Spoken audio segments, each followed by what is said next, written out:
พี่น้องเอ้ยเปิดภาพมาก็อยู่เพื่อนน้องหน่อยกับน้องไม้เพิ่นเนาะพี่น้องก็สิมาอัปเดตเรื่องเฮ็ดหัวพะนานเพิ่นคือเก่าพี่น้องเอ้ยเพราะว่าทางตะข่ายเพิ่นก็ทางเบาเจ็บเพิ่นก็ได้มามอบให้แล้วเนาะมีแต่ทางเบามิกสิมาเฮ็ดให้มันแล้วพี่น้องเอ้ยอ่ะก่อนอื่นหมดกราบสวัสดีสบายดีพ่อแม่พี่น้องหมดสุขุสุขคนเด้อที่เข้ามารับชมช่องเบามิกก็ยินดีนำเด้อพี่น้องเอ้ย ก่อนอื่นก็ฝากกำลังจิตกำลังใจให้เบามิกเด้อช่วยกดติดตามและก็ช่วยเป็นแรงผลักดันให้เบามิกได้ทำคลิปต่อๆไปเด้อพี่น้องเอ้ยไปพี่น้องไปอัปเดตนำกันเลยพี่น้องเอ้ยไปพี่น้อง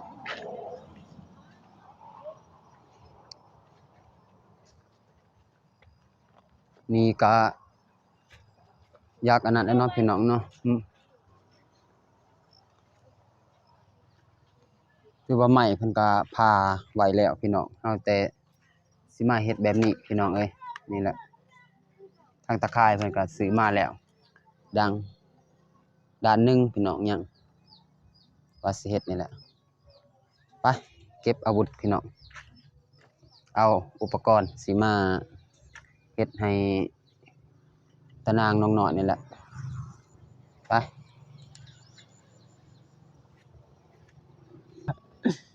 ไม่ติดตากเลยอยู่บ่ติดบ่ทันติดก็บ่ทันเปิดสบายดีเด้อมาครับสบายดีเด้อ FC สาวนุนาน้อง เป็ พี่ น น้อง พี่น้องลูกป้าเราบิ๊กโดย โอ้ยตื่นเสียงรถโอ้ยยัง ไปมีแต่เอาอุปกรณ์ของเพิ่นหั่นแหละมาเฮ็ดพี่น้อง เด็ดจะลงมาเลย แล้วลงมาแล้วบ่ แม่นเราเจ็บเพิ่นบอกให้น้องไม้เพิ่น อ๋อ วันนี้เลยมาประสานต่ออีก โดย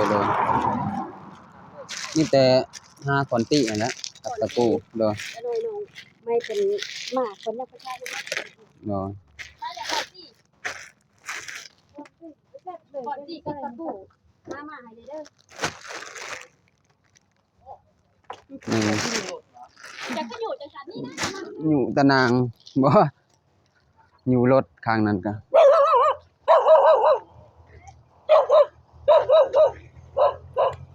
พี่น้องเอ้ย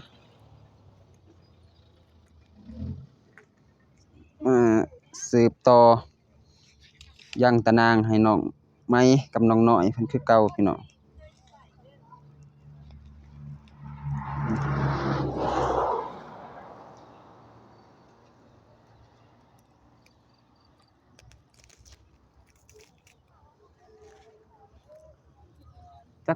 จักเขาแกะในใดนี่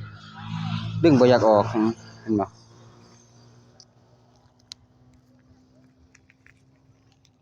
โอ้แน่นเติบพี่น้อง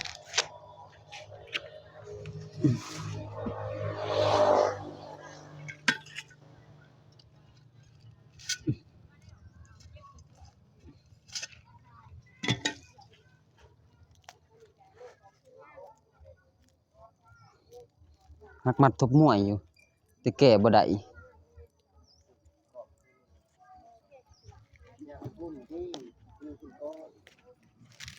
อืม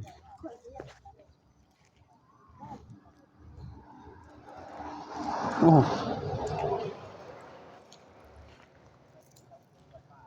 โห สุดยอดเลย เป็นตะข่ายทางบ้านสิเอิ้นตะนางเนาะพี่น้องเนาะอืมนี่แหละพี่น้องเอ้ยก็สิมาโ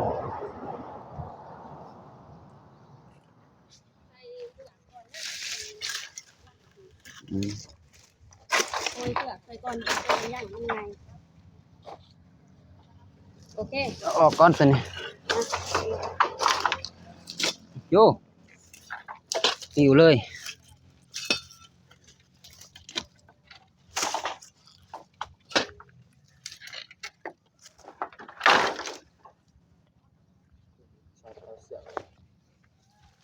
เสือจนสิยุงหมดแล้วพี่น้องเอ้ย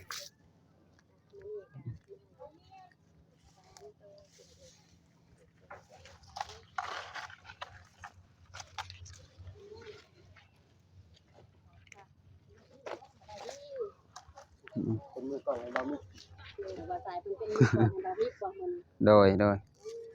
สบายดีเด้อมันมาประสานงานต่อเนาะมื้อนี้เนาะ โดย งานเก่าเฮายังขาดอยู่เพราะว่าถ้าขายบ่พอมันสิเกิดอันนี้คือว่าเป็นงานทำงานประสานสำเร็จเนาะต้นดอกไม้คือว่าเลยอยู่เมื่อไหร่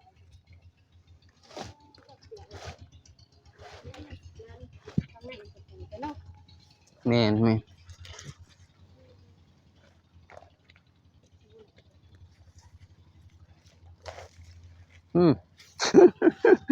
กดเลยกำลังเป็นหมากเถือกไปเกาะพี่น้องเถือเรา เดี๋ยวอันนั้น อืม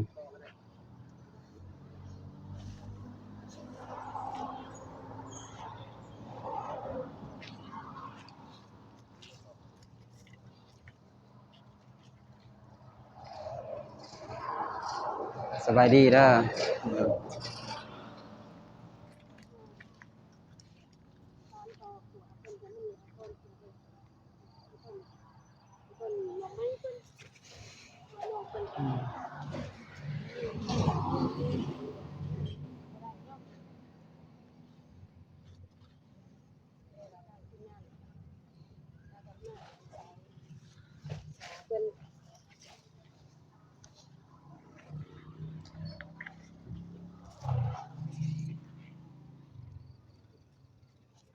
เราเจ็บปานใดเขาเฮ็ดก่อนมัน งานมาเฮ็ดขาเพิ่นพอเพิ่นยังลงไปยังแหละทีมงานยังลงไปทางลุงเพิ่นก็ไปไส เป็นแดง บ้านแบงบ่ เด้อมีก็บ่สายก็บ่ได้ลงไปนํเพราะว่าไปตัดใหม่ บ่สายกับเบามิกยังไปตัดใหม่ให้เบาอนุเนาะ โดย เลยบ่ได้ลงไปทีมงานก็เลยว่ามาสานขาเพิ่นเนาะทางนี้เนาะ โดย แต่ว่าเพิ่นสิมาหาจังโมงสิได้แต่ว่ามาใกล้แน่เนาะ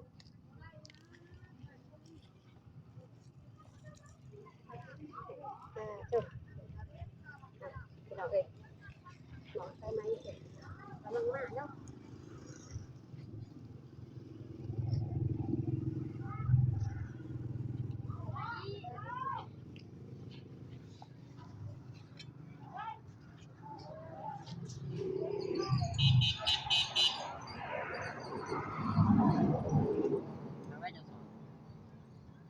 ตัวนี้เส้นเทิงจะสอดเส้นลุม โอ้ทอดทางนี้เลยเปิดปึ๊บ อันใดถึกอยู่ นี่มีช็อตนึงช็อตตัวนี้เอาไปดึงออกยังก่อนเลยแต่ก็สบายนะ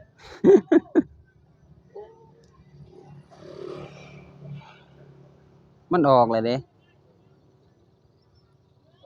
โดย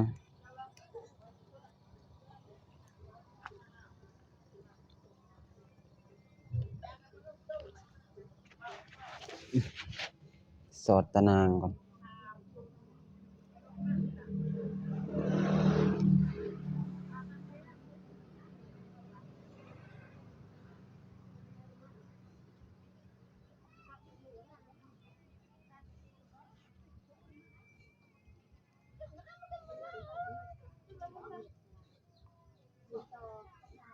คือว่ามันคือว่าเขาแถมเสือกมาเลยเนาะบ่ใส่ หยุดก่อนก็ยันคิวเนี่ย สบายดีเอ้าไม้เบาสายไม้เอาน้องไม้ใส่เดี๋ยวน้องไม้เบาคอยใส่ไม้พี่น้อง อันนี้ละอันยังบ่ทันใส่ไม้พี่น้องยังคาอยู่ ไม้ มันมีไม้ใส่หน้าใส่เสียงสดเดี๋ยวช่วงนี้ มื้อนี้ยืมไม้ของอ้ายเบาอนุ่งเพิ่นก่อน ทำบ่ได้เอาไป เพิ่นบ่ได้เอาไปพี่น้องคือมันเพิ่นลืมมาจักละ จักเป็น นี่ก็ได้อยู่ ตอนเช้านี่บ่พากันปลูกผักบัว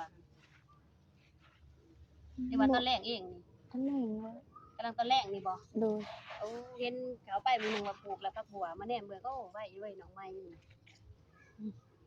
เพิ่นบ่ได้อยู่หลานพี่น้องเอ้ยแต่ละมื้อก็คือว่าไปหาทำงานรับจ้างขายน้ำมัน อืม มื้อนี้ก็เห็นน้องนิดเพิ่นได้ไปโผล่ปั๊มน้ำมัน โดยโดย น้องนิดเพิ่นไปโผล่น้องเอ้ยน้องไม้ไทยเพิ่นไปขายน้ำมันอยู่ปั๊มอยู่บ้านพิลาเนาะ โดย ไปเรียนหมองที่ว่าน้องไม้เพิ่นเฮ็ดเวียกเฮ็ดงานอยู่ ได้เท่าไหร่มื้อนี้ขายน้ำมัน มื้อนี้บ่ได้5ล้านป้าย หาร้านเลย โดย งานไม้ โดย ขายให้กระป๋องเนาะ โดย จะต้องปัดเฮา แต่ว่าเฮานี่ได้เท่าไหร่ บ่ได้เลย ขาย บ่ แล้ว เขาเป็นเดือน เป็นเดือน โดย เอามาให้เป็นเดือนเอา โดย เดือนเท่าไหร่ตกอยู่เป็นเงิน เดือนล้านเอ็ดโดย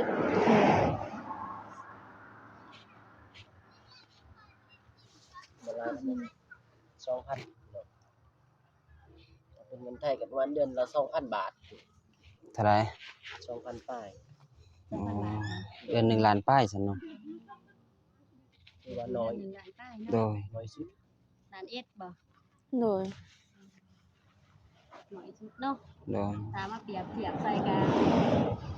แนว เขางานจักโมง 7 โมง เขา7เลิก6 โดย 11ชั่วโมงแต่อยู่ไทยนี่อยู่ไทย8ชั่วโมง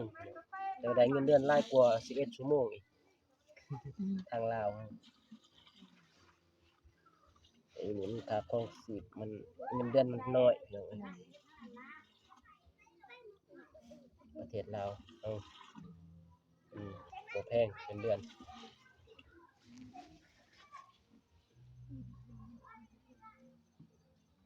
สอดเวียนเลยนี่จักได้หรือบ่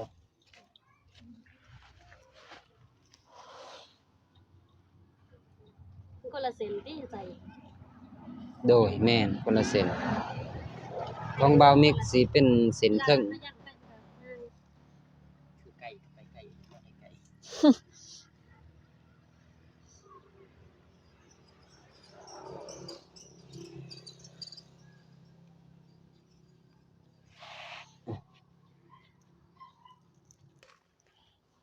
เอาลงติตัวนี้เอาลงมาในนี้เลยล่ะนะดึงแต่เสือกอะนะ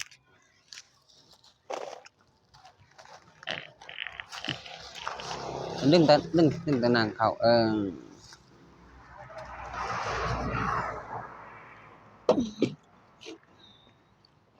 โอ้ยเกือบข่อย โดนบ่เหมาะหัว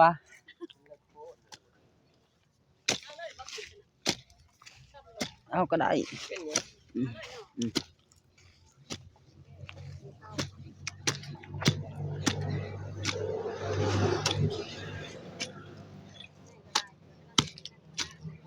โดยซ้ำความสมะพี่น้องเอ้ย ถ้าหินเนาะ โดย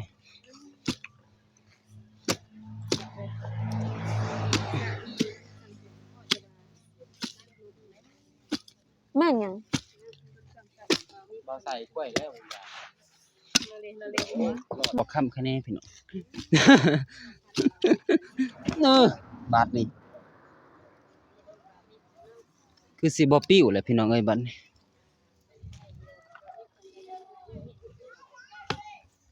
บ่นิดเนาะ กำลังขึ้นพี่น้อง กำลังขึ้นใหม่อยู่เนาะ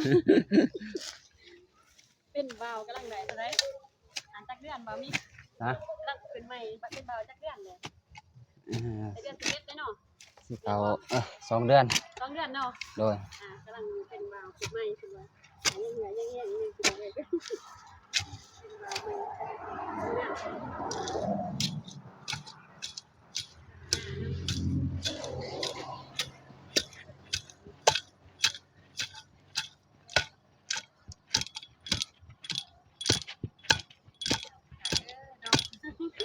บ่เอาคักบ่ได้พี่น้องเพราะว่าจุดเหลี่ยมนี่มันสิ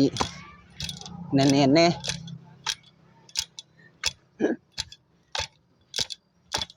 ไปพอแล้วโอเคแล้ว โอเคบ่ ตานางบ่นักปานใดพี่น้อง ให้ดูตัวตะนานบ่นักเนาะ นะ ทางปลาสายสวยยกมือซ้ำนิ้วปลาสาย นี่ โอเค สู่ใต้ มาแล้ว ใช่ มาแล้วพี่น้องเอ้ย ใช่แม่นบ่รีบแก้บ่ สบายดีมาไป ได้หลายบ่ ได้บ่ ถ่ายไปพุ่นในตี้รถถ่ายแต่มาทางนี้เนาะทีมงานเฮา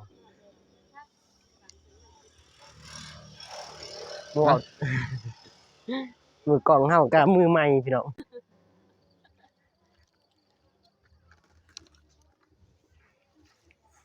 บอกใหม่เด้จะได้ปลาสายเลยเนาะ ตัว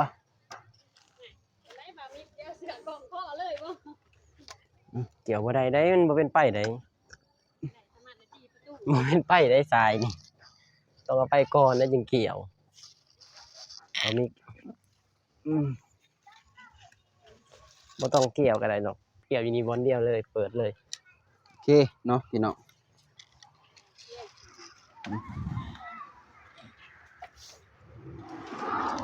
สวยทีมงานเฮาคือเก่า ตอกแล้วบัดนี้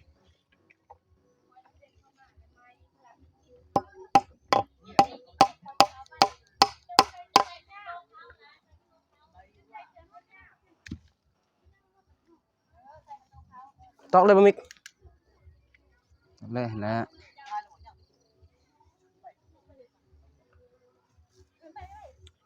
แน่นสมบูรณ์พี่น้อง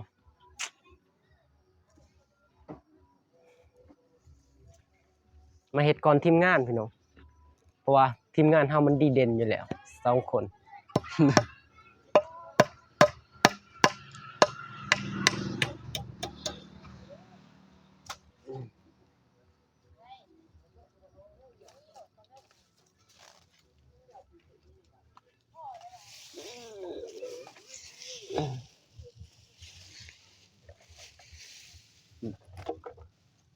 คือว่าต่ำอีกบ่ ได้แล้ว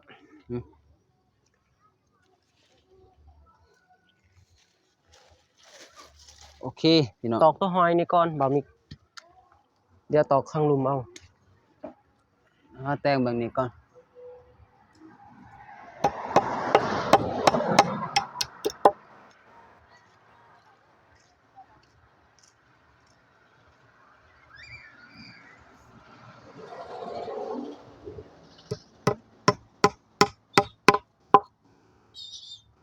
บ่มิกเฮาสุดยอดพี่น้องเฮ็ดก่อนทีมงานเดี๋ยวทีมงานเฮาเข้ามาทางอ้ายอนุ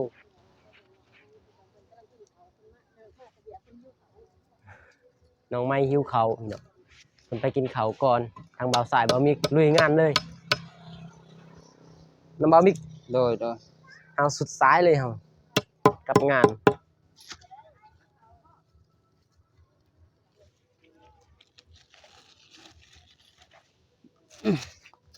สำเร็จบัดนี้เนาะสำเร็จ บ่มีเข้า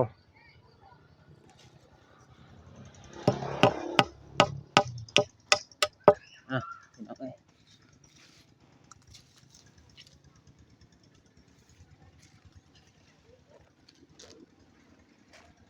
ตอกไม้เลยตอกไม้ใส่เลยก็ได้บ่มี เอาใส่ ไม้เด้ฮะเป็นบ่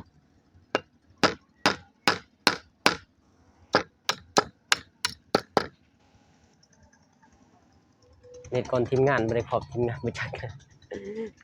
แต่ว่าตั้งนางนี้จะนางเบาเจ็บเพิ่นนะ เด้อ อ้ายเบาเจ็บเพิ่น อ๋อมันเป็นหยังดอก เอาเขามาเฮ็ดยานอ้ายเพิ่นบ่ทัน เพราะว่าเพิ่นเฮาบ่ได้ลงไปเฮาก็มาเฮ็ดพี่น้อง เพราะว่าสวยๆกันไปเลย เพราะมันแหละไว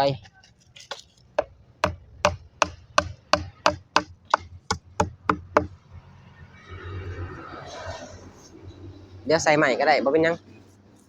เฮ็ดอันนี้บ่หาแต่ทากันพี่น้องท่านเฮ็ดพี่น้อง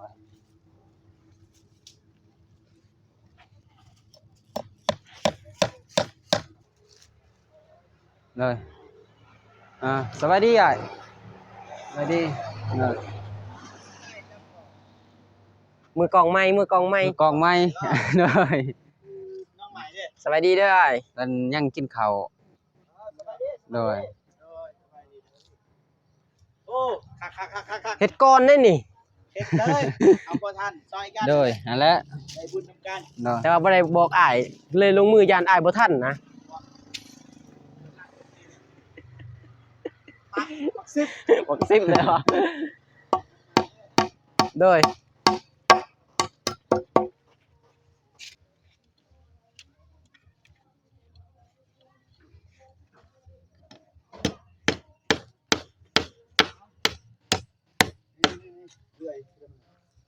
โอเค มานี่เลย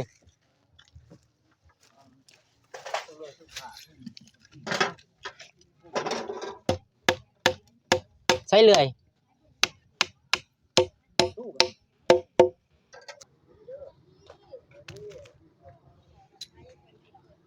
จะได้อ้ายมาคำเนาะ โอเคอยู่บ่ Okay, Yeah. very good, very good very good. เราเก็บใช่ไหมเฮ็ดเฮ็ดซื้อในมาให้ เลย คือ โอเค คืนนี้นอนกับ คือนี่บ่นอนกับปามิกบ่ แอน โดย แม่บ่แม่ซักเองเลยเนาะ ซ้ำบ่คอมันคอซ้ำจะจักตัดพอดีบ่ แม่สันคักดี พอดีบ่ อันนั้นเราตัดก็ได้อยู่ลุมก็ข้างเลยเนี่ย อืม ครั้งเลยบ่ สำนี่ก่อนสู้สำนี่พอดีแหละน้องใหม่ เดี๋ยวตอกอันนั้นเนาะตามโมนี่ไปเลยได้นี่ ตอกใส่ประตูเขาเด้บัดนี้ บ่มันเป็นตะนางอัดเอาก็ได้นะ ดึงเสือกเอากล้องผู้ใดนี่บ่มิกหรือบ่ทราย บ่มิก บ่มิก โดย บ่ทรายถ่ายได้บ่ ยัง ถ่ายรถถ่ายนำกัน ให้บ่มิกก่อนมื้อนี้อัน FC ว่าไปใส่อีกบ่มิกบ่ลงคลิป เบ้ามิกไม่อยู่ตามหาผู้สาว ไปอันนั้นบ่เฮือนอันนั้นบ่เฮือนอันนั้นบ่ แม่ที่เฮาไปเอาไปถ่ายคลิปมื้อนี้คืออ้ายเพิ่นไป ถ่ายบ่ให้ถ่ายไอ้ตูนบ่ให้บ่ลงบ่ไอ้ตูนบ่ลงบ่เอ้า เพื่อนแต่นี่ ทีมงานบ่ตอนนี้เพิ่นมาแล้วว่าจะตัว เอาไม้ครับ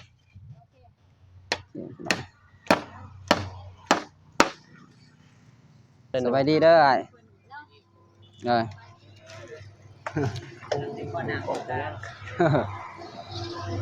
ไปดิ ก็จะเป็น ไม่เดินไม่อายบ่ บ่บ่ได้จับ รู้สึกว่าตื่นขึ้นมาดิลืมลูกไสอีก บอม เดี๋ยวบ่สายนี่นี่แหละทำบ่ตอกกันนั่นเลยนะนี่ก็ใส่เสื้อผู้นี่ดินี่ทางเครื่องได้ก็ได้นี่ดินี่มันได้เลยนี่ได้เบิด อ่ะเนาะพี่น้องเนาะกาสิได้จบคลิปเพียงแต่เท่านี้แล้วเด้อพี่น้องเด้อกะให้ทีมงานเพิ่นอันนั้นต่อพี่น้องทางบ่มีกาสิได้จบคลิปแต่เท่านี้แล้วเด้อพี่น้องเด้ออ่ะก่อนอื่นกะอันน่ะหันตามมาทางนี้เด้อพี่น้องก่อนอื่นก็กราบขอบคุณขอบใจ FC ทุกๆท่านเนาะที่เข้ามารับชมช่องบ่มีกะยินดีนำเด้อพี่น้องเด้อบ่ว่าสิอยู่ในประเทศหรืออยู่ต่างประเทศก็ยินดีนำพี่น้องเอ้ยขอให้เฮงๆปังๆทุกท่านร่ำๆรวยๆ FC พี่น้องเอ้ยเอ้าก่อนอื่นก็บ่เว้าหลายเนาะพี่น้องเนาะก็สิจบคลิปแต่เท่านี้แล้วเด้อพี่น้องเด้อไว้พบกันคลิปหน้าพี่น้องคลิปนี้ก็กล่าวคำว่าสบายดี